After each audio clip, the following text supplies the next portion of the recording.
Hi hello welcome back to my YouTube channel. ಇವತ್ತು weight loss journey second day start ಆಗ್ತಾ ಇದೆ. So ಇವತ್ತಿನ video ಕೂಡ useful ಆಗಿದೆ ಆ್ಯಂಡ್ ಇಂಟ್ರೆಸ್ಟಿಂಗ್ ಆಗಿದೆ.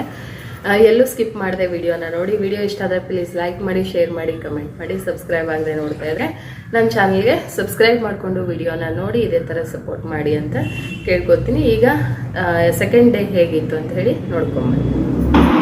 ಗೆದ್ದು ಎಕ್ಸಸೈಸನ್ನು ಮಾಡ್ತಾಯಿದ್ದೀನಿ. ಸೊ 20 ಮಿನಿಟ್ಸ್ ಅಥವಾ ಹಾಫ್ ಆನ್ ಅವರ್ ಎಕ್ಸಸೈಸ್ ನೀವು ಮಾಡಲೇಬೇಕು, ಇಲ್ಲಾಂದರೆ ಬೇಗ ವೆಯ್ಟ್ ರೆಡ್ಯೂಸ್ ಆಗೋದಿಲ್ಲ. So first day second day ಎಲ್ಲ ಸ್ವಲ್ಪ ಕಷ್ಟ ಆಗುತ್ತೆ, ಮೈಕೈ ಎಲ್ಲ ನೋವು ಬರುತ್ತೆ. ಹಾಗಾಗಿ ನೋಡ್ಕೊಂಡು ನಿಧಾನಕ್ಕೆ ಆರಾಮಾಗಿ ಎಕ್ಸಸೈಸ್ನ ಮಾಡಬೇಕು, ಯಾಕಂದರೆ ಅಭ್ಯಾಸ ಇರಲ್ಲಲ್ವ. ಹಾಗಾಗಿ ಫುಲ್ ಕೈಕಾಲೆಲ್ಲ ನೋವು ಬಂದ ಹಾಗಾಗುತ್ತೆ. ಹಾಗಾಗಿ ಸ್ವಲ್ಪ ನೋಡಿಕೊಂಡು ನಮಗೆ ಯಾವುದು ಕಂಫರ್ಟಬಲ್ ಅನಿಸುತ್ತೋ ಅಂತಹ ಎಕ್ಸಸೈಸ್ಗಳನ್ನು ಮಾತ್ರ ಮಾಡಬೇಕು. ಇಲ್ಲ ನೀವು ಚೆನ್ನಾಗಿ ಎಕ್ಸಸೈಸ್ ಗೊತ್ತಿರೋರಿದ್ದರೆ ಗೊತ್ತಿರುವಂಥ ಎಲ್ಲ ಎಕ್ಸಸೈಸ್ನು ಮಾಡ್ಬೋದು. ಹೆಚ್ಚಿಗೆ ರಿಸ್ಕ್ ತೊಗೊಂಡು ಎಕ್ಸಸೈಸ್ ಮಾಡಿಬಿಡಿ. ನಿಮ್ಗೆ ಗೊತ್ತಿರೋ ಸಿಂಪಲ್ ಎಕ್ಸಸೈಸ್ಗಳನ್ನು ನೀವು ಮಾಡಿ ನಿಮ್ಮ ವೆಯ್ಟ್ನ ರೆಡ್ಯೂಸ್ ಮಾಡ್ಕೋಬೋದು. ನಾನು ಒಂದು 6 ಗಂಟೆಗೆ ಎದ್ದು ಫಸ್ಟ್ ಒಂದು ಲೋಟ ನೀರು ಕುಡಿದು ಅದಾದಮೇಲೆ ಒಂದು 10 ನಿಮಿಷ ಬಿಟ್ಟು 10-15 ನಿಮಿಷ ಬಿಡಬೇಕು ನೀರು ಕುಡ್ದಾದ್ಮೇಲೆ. ಅದಾದ ನಂತರ ನಾವು ಎಕ್ಸಸೈಸ್ನ ಮಾಡಬೇಕು. ನಿನ್ನೆ 20 ನಿಮಿಷ ಮಾಡಿದ್ದೆ, ಇವತ್ತು ಅರ್ಧ ಅವರ್ ಮಾಡಿದೆ. ಎಕ್ಸಸೈಸ್ ಎಲ್ಲ ಮುಗಿದು ಒಂದು 10-15 ಮಿನಿಟ್ಸ್ ಆದಮೇಲೆ ಮತ್ತೆ ಒಂದು ಲೋಟ ನಾನು ಡಿಟಾಕ್ಸ್ ವಾಟರ್ನ ತಗೊಳ್ತಾ ಇದ್ದೀನಿ. ಸೊ ನಿಮ್ಗೆ ಆಲ್ರೆಡಿ ಈ ಡಿಟಾಕ್ಸ್ ವಾಟರ್ ಹೇಗೆ ಮಾಡೋದು ಅಂತ ವಿಡಿಯೋ ಹಾಕಿದ್ದೀನಿ, ಚೆಕ್ ಮಾಡಿ ನನ್ನ ಚಾನಲಲ್ಲಿ. ಸೊ 7 ಗಂಟೆಗೆ ನಾನು ಡಿಟಾಕ್ಸ್ ಕುಡಿದು 8 ಗಂಟೆಗೆ ಕರೆಕ್ಟಾಗಿ ಬ್ರೇಕ್ಫಾಸ್ಟ್ ಮಾಡ್ಕೊಳ್ತಾ ಇದ್ದೀನಿ. ಬ್ರೇಕ್ಫಾಸ್ಟ್ಗೆ 2 ಚಪಾತಿ, 1 ಎಗ್ಗು, ಸಾಂಬಾರು ಮತ್ತು ಸೌತೆಕಾಯಿ ತರಕಾರಿ ಮತ್ತು ಫ್ರೂಟ್ಸ್ ಬೇಕಿದ್ದರೆ ಫ್ರೂಟ್ಸ್ ತಗೊಳ್ಳಿ, ಇಲ್ಲ ಸೀಡ್ಸ್ ನಾನು ತೋರಿಸಿದ್ದೀನಲ್ವ, ಪಂಪ್ಕಿನ್ ಮತ್ತು ವಾಟರ್ ಮೆಲನ್ ಆ ಥರದ್ದು ಯಾವುದಾದ್ರೂ ಸೀಡ್ಸ್ ಕೂಡ ತಗೊಳ್ಬೋದು. ಸೊ ಈಗ ನಾನು ಬ್ರೇಕ್ಫಾಸ್ಟ್ ಎಲ್ಲ ತಿಂದಾದಮೇಲೆ ಸ್ವಲ್ಪ ಬೆಲ್ಲದ ಟೀನ ಕುಡಿತಾ ಇದ್ದೀನಿ. ಕಂಪ್ಲೀಟಾಗಿ ಸಕ್ಕರೆನ ಅವಾಯ್ಡ್ ಮಾಡಲೇಬೇಕು. ಸಕ್ಕರೆ ನೀವು ಕುಡಿದ್ರೆ ಕ್ಯಾಲರಿ ಜಾಸ್ತಿ ಇರುತ್ತೆ ಸಕ್ಕರೆಯಲ್ಲಿ, ಹಾಗಾಗಿ ವೆಯ್ಟ್ ರೆಡ್ಯೂಸ್ ಆಗೋದು ಕಷ್ಟ ಆಗುತ್ತೆ. ಇವತ್ತು 8th 9th ಸ್ಟ್ಯಾಂಡರ್ಡ್ ರಿಸಲ್ಟ್ ಮತ್ತು ನನ್ನ ಮಗನ ರಿಸಲ್ಟ್ ಕೂಡ ಇದೆ. ಸೊ ಹಂಗಾಗಿ ಸ್ಕೂಲ್ಗೆ ಹೋಗ್ಬೇಕಂತೇಳಿ ಈ ಥರ ರೆಡಿ ಆಗಿದ್ದೀನಿ. ಹೇಗಿದೆ ಔಟ್ಫಿಟ್? ಚೆನ್ನಾಗಿದೆ ಅಂದ್ಕೊಳ್ತೀನಿ. ಈಗ ಬ್ರೇಕ್ಫಾಸ್ಟ್ ಎಲ್ಲ ಆಯಿತು, ಎಲ್ಲ ಮುಗಿಸ್ಕೊಂಡು ಸ್ಕೂಲಿಗೆ ಹೊರಡ್ತಾ ಇದ್ದೀವಿ. ಓಂಕಾರು ಇವತ್ತು ಸ್ವಲ್ಪ ಟ್ವಿನ್ನಿಂಗ್ ಅವನು ಬ್ಲೂ ಹಾಕಿದ್ದಾನೆ, ಕಾಣಿಸಲ್ಲ ಅಲ್ಲ. ಹೇಗೆ ಬರ್ತಿದೆ ಎಕ್ಸಾಮ್? ಈಸಿ. ನೋಡೋಣ, ರಿಸಲ್ಟ್ ನೋಡಬೇಕು. ಓಂಕಾರ್ದು ಚೆನ್ನಾಗಿ ಮಾಡಿರ್ತಾನೆ. ಇದು ನ್ಯೂ ಕಲೆಕ್ಷನ್, ತುಂಬ ರೀಸನೇಬಲ್ ರೇಟಲ್ಲಿ ಮೀಶೋಲ್ಲಿ ತೊಗೊಂಡಿರೋದು. ಹೊಸ ಕಲೆಕ್ಷನ್ ವಿಡಿಯೋ ಬೇಕಂದರೆ ಕಮೆಂಟ್ ಮಾಡಿ, ಹಾಕ್ತೀನಿ. ಹೇಗಿದೆ?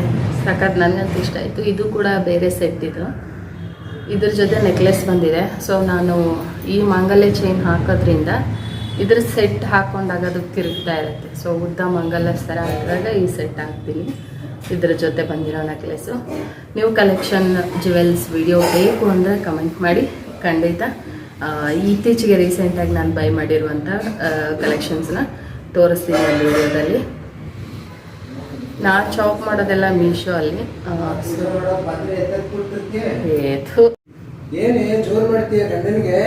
ಇದೆಲ್ಲನೂ ಹಿಂಗೆ ಹಾಕ್ತೀನಿ ನೋಡಿ. ನನ್ನಂತ ಹೆಂಡತಿ ಸಿಗ್ಬೇಕಾದ್ರೆ ಪುಣ್ಯ ಮಾಡಿರ್ಬೇಕು, ಜೋರು ಮಾಡ್ತೀನಂತೆ ನಾನು. So new jewels collection sets video ಬೇಕು ಅಂದರೆ ಹೇಳಿ, ಖಂಡಿತ ವಿಡಿಯೋ ಮಾಡ್ತೀನಿ. ಅಂತ ಏನು ಜೋರು ಇಲ್ಲ, ಮೀಡಿಯಮ್. ಇದಂತೂ ಸಖತ್ತಾಗಿದೆ, ಇದು ಸೆಟ್ ಸಖತ್ತಾಗಿದೆ. ಸರಿ, ಇವಾಗ ಸ್ಕೂಲ್ಗೆ ಹೊರಡೋ ಸಮಯ. ಸ್ಕೂಲ್ಗೆ ಹೋಗ್ಬಿಟ್ಟು ನಾನು ಸ್ನ್ಯಾಕ್ಸ್ ಟೈಮ್ಗೆ ಸಿಗ್ತೀನಿ. ಅಲ್ಲಿವರೆಗೂ ಅಂಟಿಲ್ ದೆನ್ ಟೇಕ್ ಕೇರ್, ಬಾಯ್ ಬಾಯ್. ನನ್ನ ಮಧ್ಯಾಹ್ನದ ಲಂಚ್ಗೆ 1/2 ಬೌಲಷ್ಟು ರೈಸು, ಸಾಂಬಾರು ಮತ್ತು ಸೌತೆಕಾಯಿ, ಸ್ವಲ್ಪ ಆರೆಂಜು ಮತ್ತು ಸೀಡ್ಸ್, ಮಿಕ್ಸ್ ಸೀಡ್ಸನ್ನ ತೊಗೊಂಡಿದ್ದೀನಿ. ಇದು ನನ್ನ ಮಧ್ಯಾಹ್ನದ ಲಂಚ್ಗೆ. ಆ್ಯಂಡ್ ಸ್ಕೂಲಲ್ಲೇ ಲಂಚ್ ಮಾಡೋದ್ರಿಂದ ತೋರ್ಸೋಕ್ಕಾಗಲ್ಲ, ಅದಕ್ಕೆ ತೋರಿಸ್ತಾ ಇದ್ದೀನಿ. ಅದಾದ ನಂತರ ಸಂಜೆ ಸ್ನ್ಯಾಕ್ಸ್ಗೆ ನಾನು ಬ್ರೆಡ್ ಮತ್ತು ಬಾಳೆಹಣ್ಣು, ಇದು ಗೋಧಿ ಹಿಟ್ಟಿನಿಂದ ಮಾಡಿರುವಂಥ ಬ್ರೆಡ್ಡು, ಕಂಪ್ಲೀಟ್ ವೀಟ್ ಬ್ರೆಡ್ಡೇ ತೊಗೋಬೇಕು ನೀವು. ಮೈದಾನ ಅವಾಯ್ಡ್ ಮಾಡಬೇಕು. ಮೈದಾ ತಿನ್ನೋದ್ರಿಂದ ನಿಮಗೆ ವೆಯ್ಟ್ ರೆಡ್ಯೂಸ್ ಆಗೋಲ್ಲ. ಸೊ ಸ್ವಲ್ಪ ಜೇನುತುಪ್ಪ ಮತ್ತು ಒಂದೇ ಒಂದು ಏಲಕ್ಕಿ ಬಾಳೆಹಣ್ಣನ್ನು ಹಾಕ್ಕೊಂಡು ಆ್ಯಂಡ್ ತುಪ್ಪದಲ್ಲಿ ಸ್ವಲ್ಪ ತುಪ್ಪ ಹಾಕಿಬಿಟ್ಟು ರೋಸ್ಟ್ ಮಾಡ್ಕೊಂಡಿದ್ದೀನಿ. ಇದು ನನ್ನ ಸ್ನ್ಯಾಕ್ಸ್ ಟೈಮ್ ಆಗಿದೆ.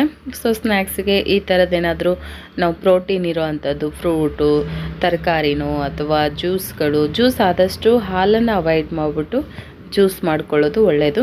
ಸೊ ಈ ಥರದ ಒಂದು ಬ್ರೇಕ್ಫಾಸ್ಟ್ಗಳನ್ನು ತಿನ್ನೋದ್ರಿಂದ ಅಥವಾ ಸ್ನ್ಯಾಕ್ಸ್ಗಳನ್ನು ತಿನ್ನೋದ್ರಿಂದ ಕೂಡ ನಿಮ್ಮ ವೆಯ್ಟ್ ರೆಡ್ಯೂಸ್ ಆಗುತ್ತೆ, ಕ್ರೇವಿಂಗ್ ಅನಿಸಲ್ಲ. ಸೊ ಒಂದು ಬ್ರೆಡ್ಡಲ್ಲಿ ನನ್ನ ಒಂದು ಇವತ್ತಿನ ಸ್ನ್ಯಾಕ್ಸ್ ಟೈಮನ್ನು ಕೂಡ ನಾನು ಮುಗಿಸ್ಕೊಂಡೆ. ಸ್ಕೂಲಿಂದ ಬಂದು ಎಲ್ಲ ಆದಮೇಲೆ ನನಗೆ ಒಂದು ರೌಂಡ್ ವಾಕ್ ಕೂಡ ಹೋಗ್ತೀನಿ. ವಾಕ್ ವಿಡಿಯೋ ಶೂಟ್ ಮಾಡ್ಕೊಳ್ಳೋಕ್ಕಾಗಲ್ಲ. ಅದಾದ ನಂತರ ರಾತ್ರಿ ಊಟಕ್ಕೆ ಜೋಳದ ಅಂಬ್ಲಿ ಮತ್ತು ಒಂದು ಆಮ್ಲೆಟ್. ಸೊ ಎಗ್ ಪ್ರೋಟೀನ್ ಬೇಕೇ ಬೇಕು. ಸೊ ಬೆಳಗ್ಗೆ ಒಂದು ಎಗ್ಗು, ಸಂಜೆ ಒಂದು ಎಗ್ಗು ತಗೊಳ್ತಾ ಇದ್ದೀನಿ. ಹಾಗಾಗಿ ನಾನೀಗ ಜೋಳದ ಗಂಜಿ, ನೀವು ಯಾವುದಾದ್ರೂ ಲಿಕ್ವಿಡ್ ಥರ ಸೂಪ್ ಆಗಿರ್ಬೋದು, ಗಂಜಿಗಳಾಗಿರ್ಬೋದು, ಇಲ್ಲ ಜ್ಯೂಸ್ ಆಗಿರ್ಬೋದು, ಆದಷ್ಟು ರಾತ್ರಿ ಊಟನ ಅವಾಯ್ಡ್ ಮಾಡಿಬಿಟ್ಟು ಈ ಥರ ಲಿಕ್ವಿಡ್ ಇರುವಂಥ ಪದಾರ್ಥಗಳನ್ನು ಅಥವಾ ಆಹಾರಗಳನ್ನು ತಗೊಳ್ಳೋದ್ರಿಂದ ಬೇಗ ನಿಮ್ಮ ವೆಯ್ಟ್ ರೆಡ್ಯೂಸ್ ಆಗುತ್ತೆ. ಅದಾದ ನಂತರ ನಾನು as usual weight loss drink, ಈ ಡ್ರಿಂಕ್ ಒಂದು ಪೌಡ್ರ್ ಕೂಡ ನಾನು ಆಲ್ರೆಡಿ ನನ್ನ ಚಾನಲಲ್ಲಿ ಅಪ್ಲೋಡ್ ಮಾಡಿದ್ದೀನಿ ಹೇಗೆ ಮಾಡೋದು ಅಂಥೇಳಿ. ನನ್ನ ವೆಯ್ಟ್ ಲಾಸ್ ಡ್ರಿಂಕನ್ನು ಕುಡಿದು ನನ್ನ ಡೇ 2 ವೆಯ್ಟ್ ಲಾಸ್ ಚಾಲೆಂಜನ್ನು ಇಲ್ಲಿಗೆ ಮುಗಿಸ್ತಾ ಇದ್ದೀನಿ. ಇವತ್ತಿನ ವಿಡಿಯೋ ಖಂಡಿತ ಇಷ್ಟ ಆಗಿತ್ತು ಅಂತ ಅಂದ್ಕೊಳ್ತೀನಿ. ಇಷ್ಟ ಆಗಿದ್ರೆ ಪ್ಲೀಸ್ ಲೈಕ್ ಮಾಡಿಲ್ಲ ಅಂದರೆ ಲೈಕ್ ಮಾಡಿ, ಶೇರ್ ಮಾಡಿ, ಕಮೆಂಟ್ ಮಾಡಿ. ಸಬ್ಸ್ಕ್ರೈಬ್ ಆಗದೆ ಯಾರಾದರೂ ಹೊಸಬ್ರು ನೋಡ್ತಾ ಇದ್ದರೆ ನನ್ನ ಚಾನಲ್ಗೆ ಸಬ್ಸ್ಕ್ರೈಬ್ ಮಾಡಿಕೊಂಡು ವಿಡಿಯೋ ನೋಡಿ. ಮತ್ತೆ ಸಿಗ್ತೀನಿ ವೆಯ್ಟ್ ಲಾಸ್ ಚಾಲೆಂಜ್ ಡೇ 3 ಅಲ್ಲಿವರೆಗೂ ವೆಯ್ಟ್ ಮಾಡ್ತಾಯಿರಿ. 6 ಗಂಟೆಗೆ ಎವ್ರಿ ಡೇ ವಿಡಿಯೋ ಬರುತ್ತೆ, ತಪ್ಪದೆ ವಿಡಿಯೋನ ನೋಡಿ ಸಪೋರ್ಟ್ ಮಾಡಿ.